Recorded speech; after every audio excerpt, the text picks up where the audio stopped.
Alrighty, yo, what is going on, everybody? It's your boy, Mr. DDG94, here back with another reaction video. Today, we're going to react to the entire story of OUTKAST in 27 minutes. This is by my boys over there at Music Vibe. Hey, man, make sure you subscribe to Music Vibe. You already know, man, they show love on the channel. We're going to show that love right back. These are my guys right here. Shout out to them. You know what I'm saying? I didn't react to y'all 21 Savage video. That video was too long. Kind of boring. And plus, with 21 Savage doing a Club Shay Shay interview, it was kind of pointless to do that. Because, in fact, we just got a Club Shay Shay interview. I'm just saying, Music Vibe. I'm not trying to throw no shade at y'all. I'm just saying we're kind of still fresh on 21 Savage. It would have been nice to just... I'm going to tell y'all like this. Stick to the 90s, 2000s artists right now. Don't necessarily go into the newer artists. I understand the newer artists are popping, but the rappers from the 2000s and the 90s, you make really good, compelling stories, and they're fun to sit through. So I'm just saying to Music Vibe, I'm just giving you a suggestion. I'm not critiquing y'all in any form of matter. I don't want to burn any bridges with y'all. Y'all my dogs. You already know. Make sure y'all go subscribe, run them likes up, run them views up over there. You already know they show their love over here. We're going to show that love right back. But I'm just saying, though, might want to stick with the older artists. Like the OUTKAST, this is good. I would love to react to this. Y'all did the Death Row. Y'all did the Bad Boy. Y'all milked the shit out of it for every drop you could get out of it. The G Unit, the 50 Cent, we understand. But hey, man, you know, you got to move on to some other guys. You know, T.I. is still out there. Jeezy still out there. Gucci still out there. You know what I'm saying? There's a lot of guys out there that I feel like y'all could be touching on, man. But 21 Savage, man, that one, because that one's still fresh. That's a Club Shay Shay. We already saw Club Shay Shay. You know what I'm saying? I'm just saying, y'all. But we understand, though. You know what I'm saying? Y'all music channel, y'all like doing, you know, do whatever y'all want to do. I'm just making suggestions. Not telling y'all how to run y'all channel. Do what you want to do. I'm just making a suggestion. But anyway, so without further ado, man, let's get right into this. The entire story of OUTKAST in 27 minutes. Let's get it. I have to speed this up, by the way. I have to speed this up. It's about 30 minutes. We're going to speed this up. I already wasted like 3 minutes. Let's get it. Let's get it. Play. What if I told you that the majority of your favorite modern-day rappers mimic the group OUTKAST? Your daughter cry. I apologize. It's really time. Come on, man. Come on, man. PTSD, man. PTSD, man. Tyler, the creator, took inspiration from images of Andre for his album Igor. I wouldn't be here or up on the stage or have this silly hat or anything without the Q-tips, the Andre 3000. In part, Eminem utilized Andre's rhythms for the creation of his own tracks. And until I collapsed, he referred to him as one of the best rappers ever. Oh yes, and in general, many people react like this when they hear Andre's name. Like when you say Andre 3000, you gotta pause now. And let's not forget about Big Boy, who inspires many. I don't know why y'all don't show love to Big Boy like he wasn't him. For Andre, Big Boy can rap better than him. Made it like Darth Vader, made it from College Park and Fed all the way down to the hater. In 2004, OUTKAST had already received 6 Grammys, and it would seem as if everything is going according to plan. The guys had achieved everything they set their minds on. However, their most popular and legendary album, Speakerboxxx The Love Below, unexpectedly became the last release in the duo's history. And all of that simply because they decided to go their separate ways due to different artistic and life priorities. Even though, at the beginning, this never hindered them. But being famous really sucks, man. OUTKAST met as high school students in Atlanta, both enrolled at Tri-Cities High School in East Point, Georgia, a school geared towards students hoping for a career in the performing arts.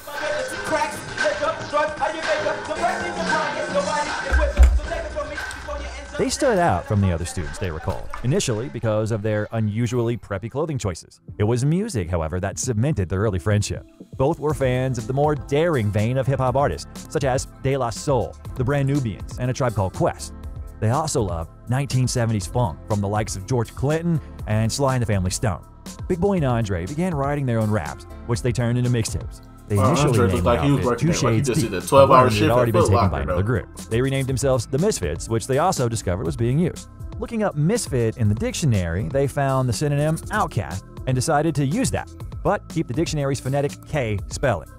Well, we were trying to think of a word, you know what I'm saying, to describe us as a people, you know what I'm saying, and that's daily, everyday outcast. Since you're born, you're outcast. Dre and Big Boy admitted later to having a bit of a wild streak as teens, and Andre dropped out of Tri-Cities High after his junior year. Their ambitions were strong, however, and they looked for a way into the music business. At that time, the Atlanta scene was quickly growing. Back then, TLC and Criss Cross were already at the forefront of the entire hip-hop industry. The real spirit and sound of the city was yet to be heard.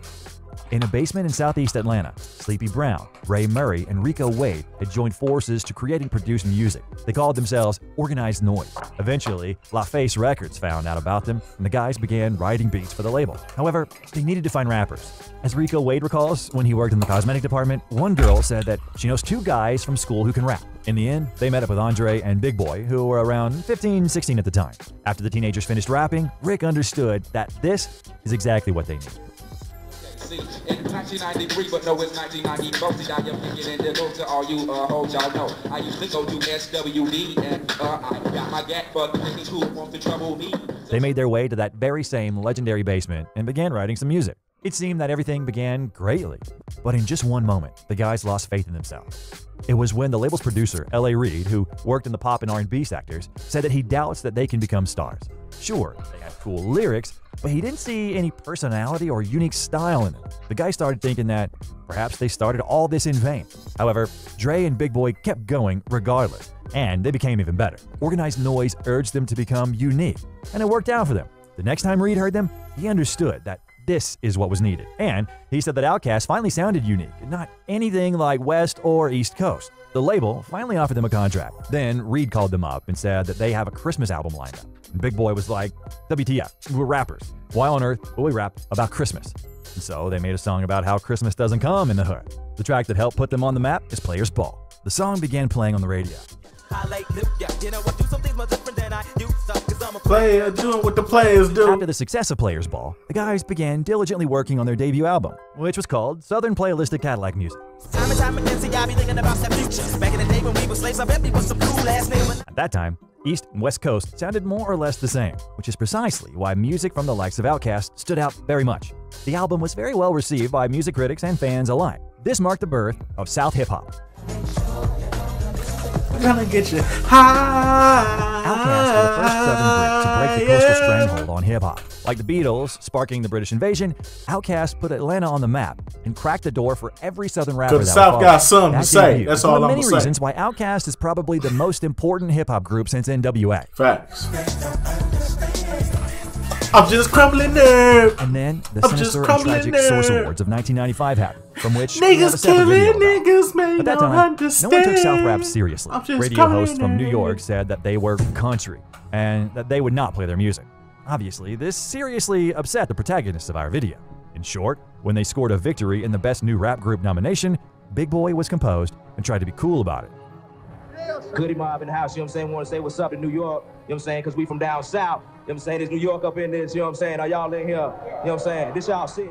Then there was Andre, who was a little too emotional and spoke out, saying, I'm tired of folks, you know what I'm saying? The closed-minded folks, you know what I'm saying? It's like we got a demo tape and don't nobody want to hear, but it's like this, the South got something Them to say, say. that's all I gotta say. And that was the changing Dre, of the remember that guard. night. They ain't really give a fuck about what we was doing. That was the changing of the guard. Little did we know the East Coast would go into this downward spiral. The West Coast didn't have nobody really repping for them other than Ice Cube and Snoop. Dr. Dre ended up disappearing completely. Eazy gone. Tupac gone. The West Coast didn't see nobody until the Game came along. And after the Game, you know, Nipsey Hussle, YG, Kendrick, you know, that mode started to come in. The West Coast started to get their flavor back. New York, other than DMX and Jay-Z and Nas, 50 Cent was really like y'all biggest artists. Midwest, they had Kanye, Common, Twista. I mean, but the South, we talking about OUTKAST. We talking about OUTKAST, Ludacris, T.I., Gucci, Jeezy.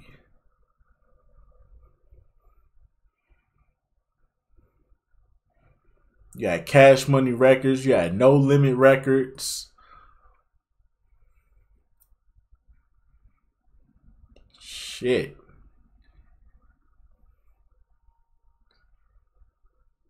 Trying to think who else. Right, UGK. Still had the Ghetto Boys. Still had Scarface. Yeah, you had a lot. The South was just the changing of the guard, man. The South just took over. When Big said in '96, if he wasn't from New York, they was like, fuck it. But we put all our goddamn time and effort in doing our albums, and it really don't make no sense for them acting like that there. Ayer, and wave them like you just don't care. Right, and all Second that album was bullshit. given the name Everybody ATLiens, say, which became the group's breakthrough album. ATLiens is a portmanteau of ATL, short for Atlanta, and Alien. It depicts OUTKAST's feelings of disconnection with the common world, but also their desire to celebrate their past in Atlanta. This project really highlights some of the core elements of rap that we see today, along with an homage to the origins of rap. There's the use of hard trap beats, though not as highly mixed as today, along with the reuse of samples and flipping them their head.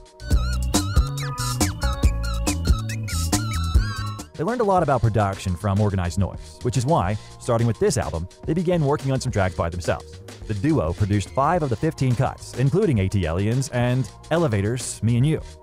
And you, your mama and your cousin too. By the way, OUTKAST music videos were always ideological. Coming up, semi Cadillac. For example, this is what Dre had to say about Elevators. It was all about symbolism. The scenes where we're going through the jungle, that represents that we're on a journey. The scenes where we're meditating, that's like we're trying to get our inner spirit right. Given the song's title, Big added that the video also symbolized their growth into a higher level. And it became clear that they were on another level when Andre turned his life around. And one day, Dre told those close to him that he no longer wants to do the things that he had been doing for the last few years. He stopped drinking, smoking weed, and even stopped eating meat. On top of all of that, he grew out his hair, started wearing turbans, and started getting into spiritualism. For those who don't know what spiritualism is, it's the belief in the afterlife and the possibility of communicating with the spirits of the dead through a medium.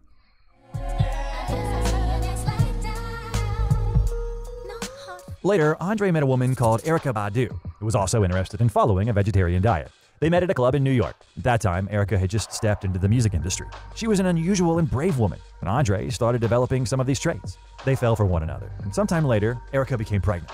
After the birth of their son, Andre thought even harder about how to change his life. At that time, Big Boy and Andre rarely saw each other. Each one of them had different interests. For example, Big Boy went to parties. Big Boy, you just gonna cover up your girl's face like that? Different tour buses. Smoking was allowed in one of them and prohibited in the other. You can already understand who rode in which bus. Big Boy couldn't believe that Dre no longer smoked weed and became a totally different person. Dre stopped wearing turbans and chose brighter outfits. For example, he could wear ski boots with a platinum wig. He's always said that he wanted to dress like music, saying that music is beautiful and colorful. Because of such changes, it was believed that Andre had gone crazy, and many even began questioning his orientation. And so, their next album, Aquemini, was a turning point for them. Aquemini, sir. Did you just say Aquemini? What the fuck? Hey, yo, Music Vibe. I gotta call y'all out for that one. Ain't no way y'all just said Aquemini. No, nigga, it's Aquemini. It's him and I, Aquemini. Come on, dog. I hope y'all ain't got no AI generated voice doing this shit. Come on now. and expressed who they really are. Aquemini means Aquarius and Gemini. They both took their own zodiac signs and joined them together. It's him and I, each of their Aquemini. individualities and how they come together as a whole. Aquemini is a declaration of total freedom without taking your toes. Ain't no way y'all pronounce Nearly every it member like of the this, Dungeon bro. family contributes memorably, but OUTKAST assumed more creative control than ever before. Big Boy started rapping even better and cooler than before, and Dre became a wonderful producer. One interesting fact is that the hoedown harmonica sizzle on Rosa Parks belongs to Andre's stepdad. However, before the well-known Rosa Parks, the album features the song Return to the G.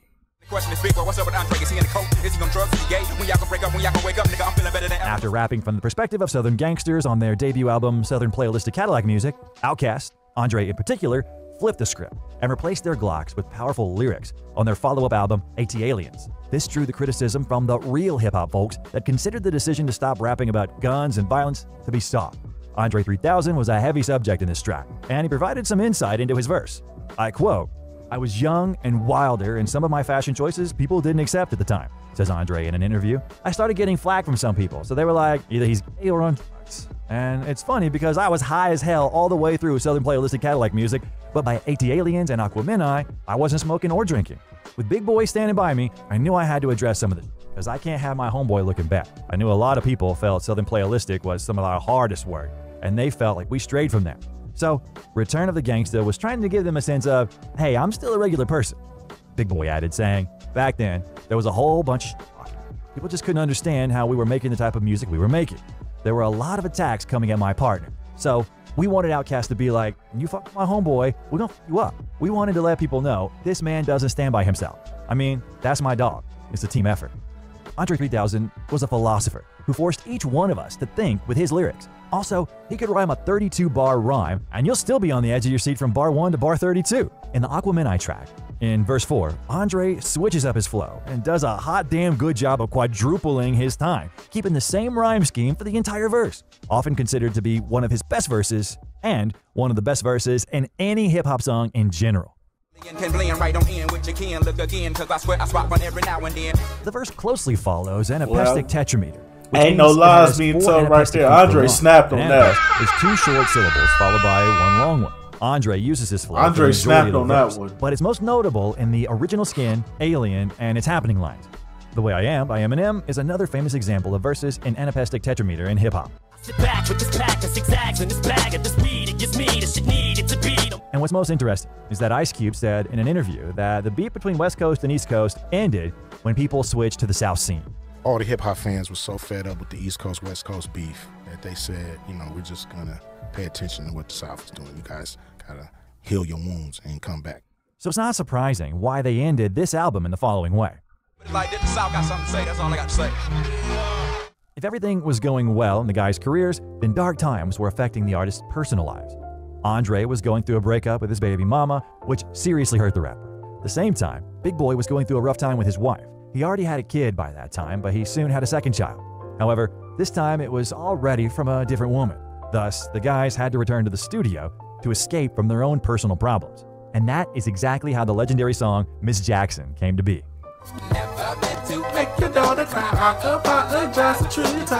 The song is mostly directed at Ms. Wright, aka Colleen Wright, the mother of Andre's baby mama, Erykah Badu. But Andre chooses to replace her name with the generic Miss Jackson so that this song would remain relevant to all the baby mamas in the world.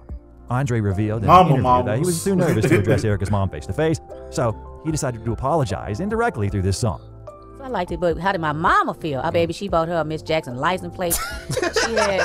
She had the mug. Merch, pop-up shop. She had the ink pen. She had the headband. Everything, you know. Miss Jackson catapulted the Southern rap duo OUTKAST into the mainstream, reaching the top 5 in several countries and becoming their first of 3 #1 songs on the Billboard Hot 100. It also won the Grammy for Best Rap Performance by a Duo or Group in 2002. This hit is from the album Stankonia, which also received Grammys in the nomination for Best Album of the Year and the Best Rap Album. We also can't forget about these hits.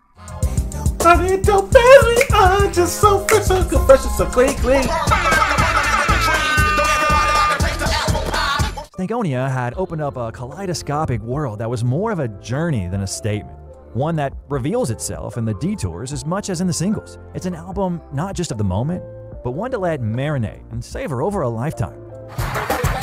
Yeah, she feel it ain't.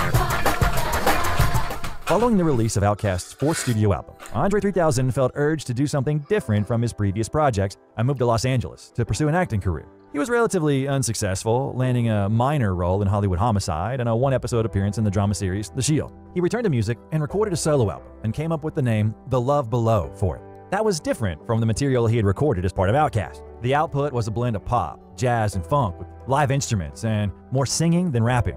When recording songs, he used a micro cassette recorder in order to record melodic ideas and lyrics, then built the melody around the lyrics. After creating 5 songs, he informed Big Boy of the solo project he had been working on. Big Boy had already recorded some songs when Andre 3000 had contacted him, but after their conversation, he decided his next project would be Speakerbox. John Fry, the studio manager and an engineer, would later recognize that much of the media attention surrounding the album's recording was concerned with Andre 3000 and Big Boy's working relationship, and why they had chosen to record separately. He concedes that both enjoyed working solo and were doing so more frequently, but they continued to share and critique each other's music. John Fry also describes how the format of the projects changed rapidly. Initially intended as 2 separate solo releases, they decided to merge their work and create a soundtrack album as Drake 3000 had initially intended. They eventually settled on releasing a double album. Fry noted the end of the recording sessions as particularly stressful for Andre 3000, who he described as drained from working at 4 studios simultaneously. Come on, man. PTSD, man. However, it was well worth it. This diligent work was highly valued by the hip-hop industry. After having had 3 #2 albums on the Billboard 200, OUTKAST were finally able to debut at #1 in the Billboard charts, selling more than 510,000 copies in his first week. The single Hey Ya went to #1 on the Billboard Hot 100 in the United States, topping the charts there for 9 weeks. Roses really smell like boo boo boo. Speakerbox features roses Southern hip-hop really with more social like awareness than The Love Below, boo. exploring themes of family, philosophy, religion, politics, and a wider emotional terrain, from melancholy to outrage to expression. I like the way you move. By contrast, The Love Below is identified as showcasing jazzy pop funk, comparable to the music of Prince. The disc's abounding theme is love, examining the emotions one experiences when falling in love and loving oneself. The breakup Andre had with Erykah Badu had influenced much of the lyrical content on the album, which he sees as concerned the search for true love. Dre ignored rap completely and in the Times interview, Andre explained, "I was on my path before I even met Erykah. But one thing I can say, I'm singing around the house and Erykah's like, that sounds great. Why are you not doing it?" In 2004, OUTKAST were the first and still only artists to win Album of the Year for rap.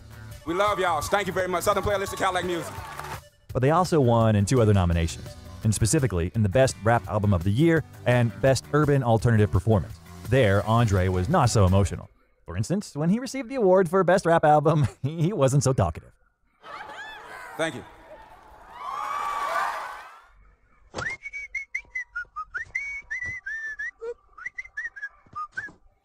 By the way, in 2023, Speakerbox The Love Below officially became the best-selling rap album of all time, which sold 13 million copies. The sales of the release surpassed the sales of the iconic The Eminem Show.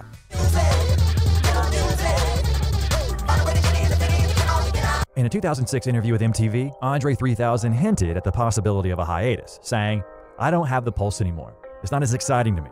It was clear that Andre 3000 and Big Boy were ready to take a break from OUTKAST. Andre continued to occasionally entertain us with some tracks. For example, listen for yourself at how cool his verse is on Rick Ross's track. A dolphin don't shake his fin, regardless if he gets in or out of water. Most important thing for him is to swim. Further, he continued to keep ties with rappers. For instance, he was at the studio with Kendrick Lamar.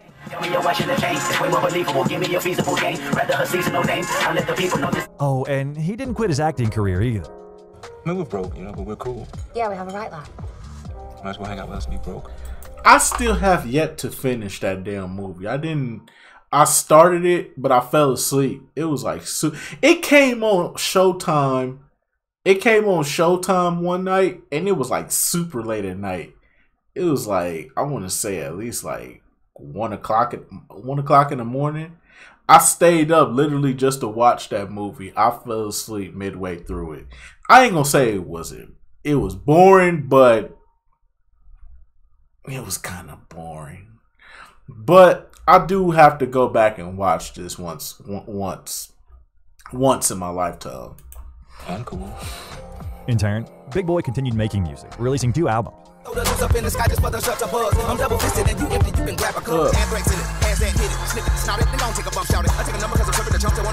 However, all of these did not reassure fans, and they were waiting for a reunion for many years. Facts. And in 2014, OUTKAST reunited for Coachella and an ensuing tour.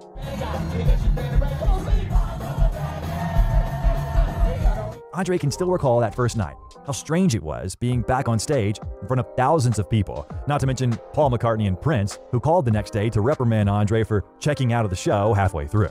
And first thing he says is, you know what your problem is? You don't realize how big y'all are. You got to remind people who you are.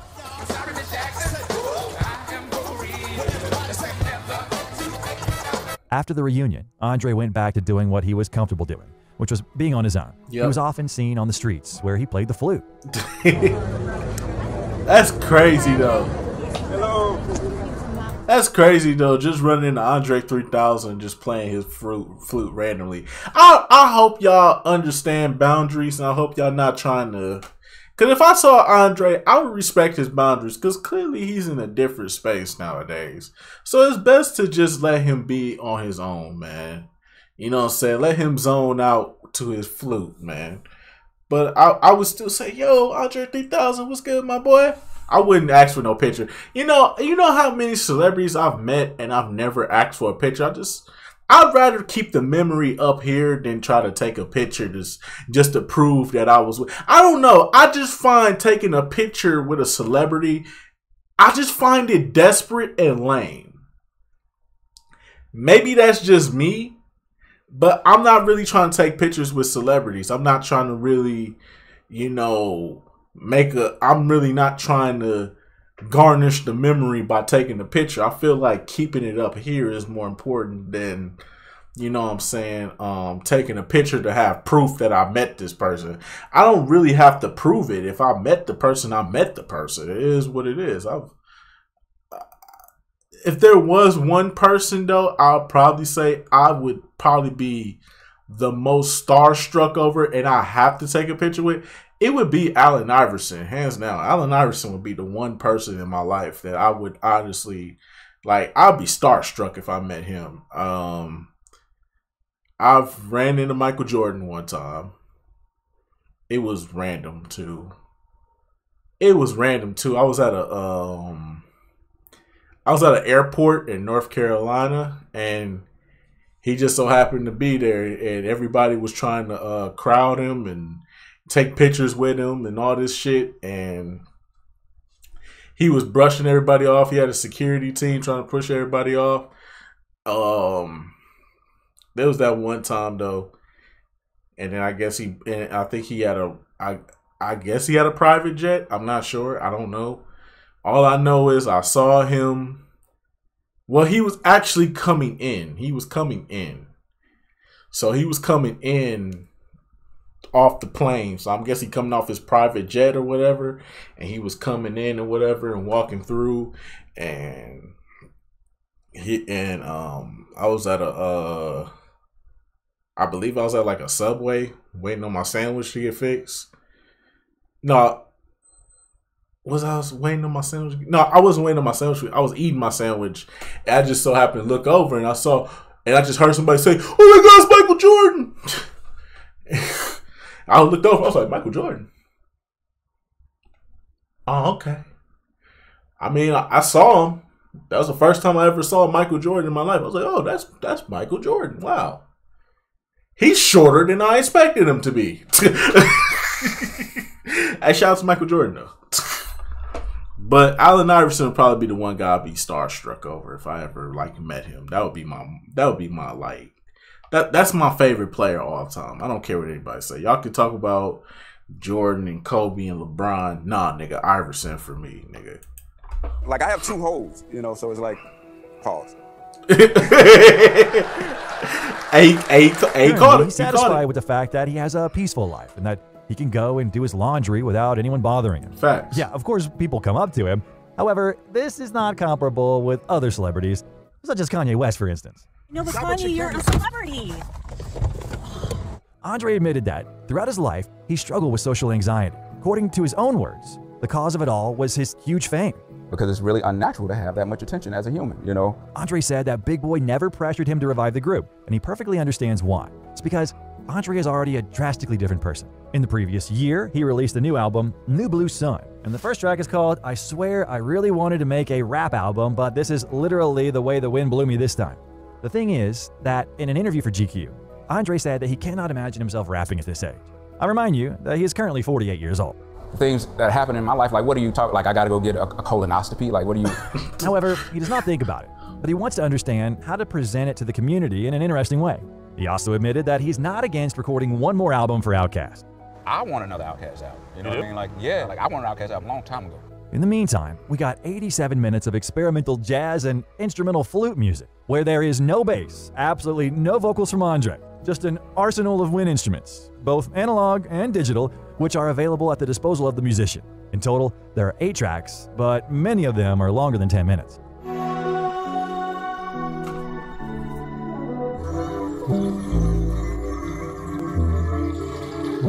Big Boy recently posted online a totally emotional video with Andre 3000, which you could only watch with a smile on your face.